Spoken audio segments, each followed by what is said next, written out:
All right, let's look a little bit at time zones. What you see in front of you is a world map looking at time zones. There's 15 degrees of longitude, theoretically, per 1 hour time zone. So here we are in the South Atlantic. As you go across this time zone here, that should be 15 degrees of longitude. And that works out pretty well out in the ocean. The borders are fairly straight. There's a few of them that go around islands, but that's kind of the point. As soon as you hit land where there's people, they're not nearly as straight. Let's look especially over here in the western United States. Zoom into the Idaho area. Now, Idaho is fairly north-south oriented, and you would think that would fit in pretty well within a single time zone. But in fact, the northern part is on a separate time zone than the southern part. And why in the world does the time zone border pass east-west across the central part of the state? That's the whole point. You realize that it follows a river, whereas most of the rest of the time zone up north follows the Continental Divide.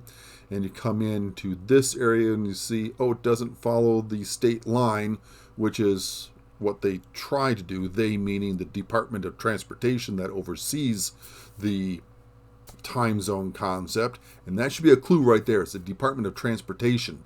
It has to do with economics and moving things around. These residents are more likely to go into Spokane and Lewiston as opposed to dealing with Boise, even though that's the state capital.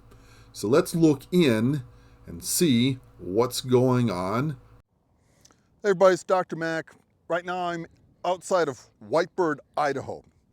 Over my left shoulder, over my right shoulder, you can see a big cut of the modern US 95 road going through here. I'm on the old grade. The town of Whitebird's way down there, but you can see the switchbacks that I've been coming back on the old road. You can see this immediate rock wall. You can see some white guardrails. And if you're really good over here, you might see another white guardrail over there. So this is the old road. The actual modern time zone difference happens 10 miles south of here along the Salmon River, but really it's this grade. Getting over this pass, it's a huge stumbling block for movement of people. And the North Idaho economy is pretty separated from the South Idaho economy, largely by this pass. This squiggly line here is the old road, the old Whitebird Pass, and by doing the hairpin turns, we get our average slope down to 3%.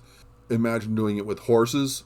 Imagine doing it with maybe not necessarily Model T, but close to it when cars are doing about 25 miles an hour.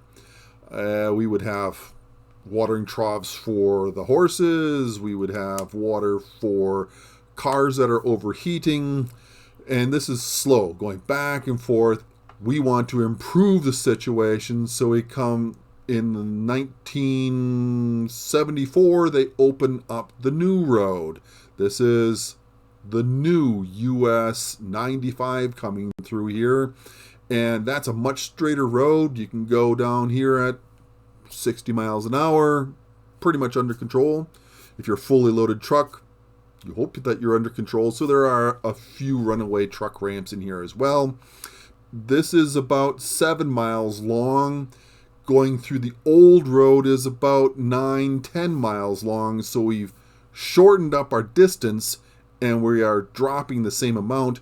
So our slope has increased and we're looking in the 6% or more slope. Why is this important? Why do time zones not follow perfectly straight lines? Because we humans set up time zones to work and help us work easily together.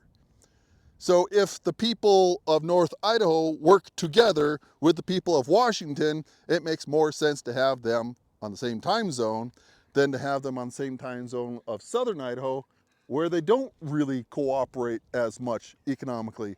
That's interesting. But I also want to say that down here, 1877 is where the Nez Perce battles first started. In Whitebird, Idaho, Nez Perce, under Chief Joseph, defeated U.S. cavalry.